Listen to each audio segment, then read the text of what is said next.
तरफ उंगली ना करे, मेरी तरफ उंगली ना करे, तेरी तरफ उंगली ना करे, मेरी तरफ उंगली ना करे। कि जिस पहचान पत्र की बदौलत एक तड़ीपार व्यक्ति इस देश का गृह मंत्री बन जाता है, मैंने नाम नहीं लिया, मैंने नाम नहीं लिया, मैंने नाम नहीं लिया, मैंने नाम नहीं लिया। आप अपना भाषण जारी रखिए ना। मैंने नाम नहीं लिया। जिस पहचान पत्र की बदौलत एक आम साधारण नागरिक एक तड़ीपार को चुनकर देश का गृह मंत्री बना सकता है। आगे बढ़िए। एक चाय वाला, एक चाय वाला, एक चाय वाला, एक चाय वाला, एक चाय वाला, एक चाय वाला इस लोकतंत्र के अंदर एक वोट के अधिकार से सीधा चाय वाले से प्रधानमंत्री बन जाता है। उस वोटर आईडी कार्ड की कोई अहमियत नहीं। क्या बात करते हो? तड़ीपार कौन है? तड़ीपार कौन है? तड़ीपार कौन है? चाय वाला कौन है? तड़ीपार कौन है? तड़ीपार कौन है? चाय वाला कौन है? मैंने कुछ नहीं कहा, मैंने किसी का नाम भी नहीं लिया। आप क्यों इतना आग बबूला हो रहे हैं? इतना आग बबूला क्यों हो रहे हैं? इतनी गर्माहट क्यों? इतनी गर्माहट क्यों? क्यों इतनी मिर्ची लग गई? क्यों इतनी मिर्ची लग गई? आपको इतनी दिक्कत क्या हो गई? आपको इतनी परेशानी क्या हो गई? प्रधानमंत्री अपने माता पिता का जन्म प्रमाण पत्र दिखा पाएंगे क्या? हमारे देश के माननीय गृह मंत्री अपने माँ बाप का जन्म प्रमाण पत्र दिखा पाएंगे क्या? राष्ट्रपति अपने माँ बाप का जन्म प्रमाण पत्र दिखा पाएंगे क्या? आरएसएस प्रमुख मोहन भागवत अपने माँ बाप का प्रमाण पत्र दिखा पाएंगे क्या? उन्हें डिटेंशन सेंटर भेजा जाएगा? अगर वो लोग डिटेंशन सेंटर नहीं जाएंगे तो इस देश का आम गरीब मजलूब परिवार का सदस्य क्यों डिटेंशन सेंटर जाएगा?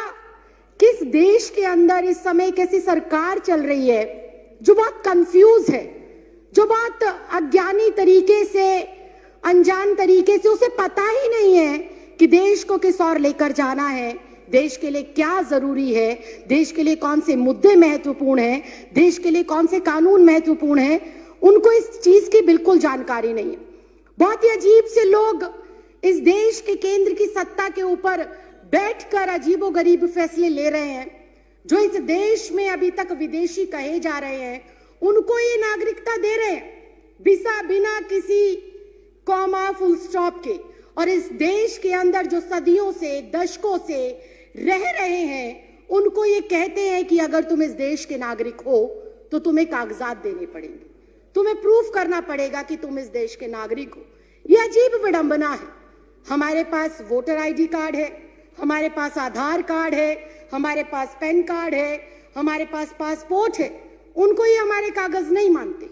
जिस वोटर आईडी कार्ड से इनको सत्ता में चुनकर भेजा गया, जिस वोटर आईडी कार्ड से ग्राम पंचायत हो, निगम का चुनाव हो, विधानसभा का चुनाव हो या देश की सर्वोच्च संस्था लोकसभा का चुनाव हो, जिस वोटर आईडी से देश के 128 करोड़ लोग इनको चुनकर भेजते हैं, उस वोटर आईडी कार्ड को भी ये हमारा सबूत के तौर पर मानने को तैयार नहीं। बहुत ही हास्यास्पद बात है कि जिस पहचान पत्र की बदौलत एक तड़ीपार व्यक्ति इस देश का गृह मंत्री बन जाता है, मैंने नाम नहीं लिया, मैंने नाम नहीं लिया, मैंने नाम नहीं लिया, मैंने नाम नहीं लिया, मैंने नाम नहीं लिया। ये बहुत ही हास्यास्पद है, ये बहुत ही हास्यास्पद है।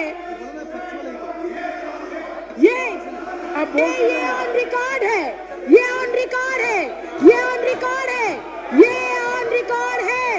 मैंने नाम नहीं लिया। आप अपना भाषण जारी रखिए ना। मैंने नाम नहीं लिया। आप अपनी बात जारी रखिए। मैं अध्यक्ष जी यही कह रही हूँ, मैं अध्यक्ष जी, आप मेरी तरफ उंगली ना करें, मेरी तरफ उंगली ना करें। सारे प्रिविलेज का मामला है। पहले उन्होंने मेरी तरफ उंगली करी क्यों? अपनी बात कैसे रही है? अध्यक्ष जी, मैं बहुत शांति से और शालीनता से ये कह रही हूँ कि जिस पहचान पत्र की बदौलत एक आम साधारण नागरिक एक तड़ीपार को चुनकर देश का गृह मंत्री बना सकता है। आगे बढ़िए। एक चाय वाला, एक चाय वाला, एक चाय वाला चाय वाला, एक चाय वाला, एक चाय वाला इस लोकतंत्र के अंदर एक वोट के अधिकार से सीधा चाय वाले से प्रधानमंत्री बन जाता है, उस वोटर आईडी कार्ड की कोई अहमियत नहीं। क्या बात करते हो, क्या बात करते हो? और मैंने किसी का नाम नहीं लिया। आपको कोई आपत्ति है? आप माननीय अध्यक्ष जी से बात करें। आपको कोई आपत्ति है? आप माननीय अध्यक्ष जी। तड़ीपार कौन है? तड़ीपार कौन है? तड़ीपार कौन है? चाय वाला कौन है? तड़ीपार कौन है? तड़ीपार कौन है? चाय वाला कौन है? मैंने कुछ नहीं कहा, मैंने किसी का नाम भी नहीं लिया। आप क्यों इतना आग बबूला हो रहे हैं? इतना आग बबूला क्यों हो रहे हैं? इतनी गर्माहट क्यों? इतनी गर्माहट क्यों? क्यों इतनी मिर्ची लग गई? क्यों इतनी मिर्ची लग गई? आपको इतनी दिक्कत क्या हो गई? आपको इतनी परेशानी क्या हो गई? मैंने तो किसी का नाम भी नहीं लिया, मैंने किसी दल का नाम नहीं लिया, मैंने किसी व्यक्ति विशेष का नाम नहीं लिया। राखी जी, आप अपनी बात पूरी करिए। राखी जी, आप उधर इशारा मत करिए। नहीं, मैं समय कट करके बैठा रहा हूँ।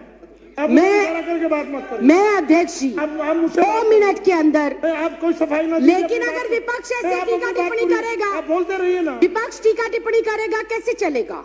आप बोलते रहिए। अनुशासन नाम की चीज है, आप बोलते रहिए ना। आपको किसने? अनुशासन नाम की चीज है, आप उन्हें अनुशासन सिखाइए। करिए प्लीज। मैं अध्यक्ष जी 3 मिनट के अंदर, महज 3 मिनट के अंदर अपनी जो मेरा संदेह है और जो मेरे सवाल है और जो मेरा विचार है, मैं वो आपके सामने रख रही हूँ। मैं अपने बातों को दोबारा रिपीट करती हूँ कि जब एक मतदाता, राखी जी, मैं दोबारा रिपीट करने की इजाजत नहीं दे रहा।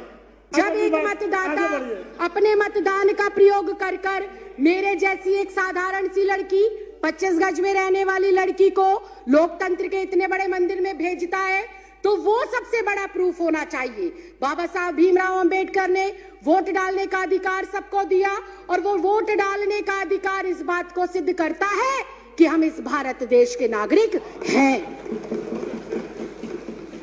मैं सिर्फ इतना कहना चाहती हूं कि 1989 से पहले कानूनन ऐसी कोई प्रतिबद्धता, ऐसी कोई मजबूरी या अनिवार्य नहीं था कि एक कोई भी जो बच्चा पैदा होगा, जो भी व्यक्ति जन्म लेगा, उसका जन्म प्रमाण पत्र बनाया जाए। ऐसी कोई पॉलिसी नहीं थी। जब ऐसी पॉलिसी पहले नहीं थी तो मुझे समझ नहीं आता एनपीआर, एनआरसी और सीए के लिए माँ बाप का जन्म प्रमाण पत्र हो अनिवार्य, ये किस बिहाफ पर लिखा गया, ये बिल्कुल समझ के परे। और फिर एक बार फिर से विपक्ष को हो सकता है मेरी बातों से आघात पहुंचे, लेकिन ये कटु सत्य है कि अगर ये कंपलसरी है कि एनपीआर, एनआरसी और सीए के लिए अपने अपने माता पिता का जन्म प्रमाण पत्र दिखाना जरूरी है, तो क्या हमारे देश के माननीय प्रधानमंत्री अपने माता पिता का जन्म प्रमाण पत्र दिखा पाएंगे? क्या हमारे देश के माननीय गृह मंत्री अपने माँ बाप का जन्म प्रमाण पत्र दिखा पाएंगे? क्या हमारे इस देश के रक्षा मंत्री हमारे जो ये एनसीआर, एनपीआर और सीए है, इसके माध्यम से अपने माँ बाप का जन्म प्रमाण पत्र दिखा पाएंगे? क्या इस देश के माननीय राष्ट्रपति अपने माँ बाप का जन्म प्रमाण पत्र दिखा पाएंगे? क्या आरएसएस प्रमुख मोहन भागवत अपने माँ बाप का प्रमाण पत्र दिखा पाएंगे? क्या श्री एल.के. आडवाणी जी अपने माँ बाप का प्रमाण पत्र दिखा पाएंगे? या माननीय अध्यक्ष महोदय आप स्वयं अपने माँ बाप का प्रमाण पत्र दिखा पाएंगे? अगर ये संभव नहीं है, अगर ये संभव नहीं है, अगर ये संभव नहीं है, अगर ये संभव नहीं है, अगर ये संभव नहीं है, राखी जी, अगर ये संभव नहीं है, तो मैं माननीय अध्यक्ष महोदय सिर्फ इतना कहना चाहती हूं कि जब बीजेपी का शीर्ष नेतृत्व, केंद्र में बैठे मंत्रिमंडल, प्रधानमंत्री, गृह मंत्री अपने माँ बाप का बर्थ सर्टिफिकेट नहीं दिखा सकते, तो क्या उन्हें, मैं कंक्लूड ही कर रही हूँ सर, क्या उन्हें डिटेंशन सेंटर भेजा जाएगा? अगर वो लोग डिटेंशन सेंटर नहीं जाएंगे तो इस देश का आम गरीब मजलूब परिवार का सदस्य क्यों डिटेंशन सेंटर जाएगा? ये सवाल आज इस लोकतंत्र के मंदिर में मैं आपके माध्यम से केंद्र सरकार से पूछना चाहती हूँ। अध्यक्ष जी, मुझे 2 मिनट दे दीजिए, मैं अपनी बात को खत्म कर रही हूँ। अध्यक्ष जी, मुझे ऐसा लगता है कि एनपीआर, एनआरसी और सीए महज देश की जनता को भटकाने के लिए एक हथियार के रूप में केंद्र सरकार आजमा रही है और भटकाना चाहती है वो अपनी नाकामियों से जनता को। नोटबंदी से देश को भटकाना चाहती है, जीएसटी की जो अभी मार पड़ी है व्यापारियों के ऊपर, उससे देश की जनता को वो भटकाना चाहती है।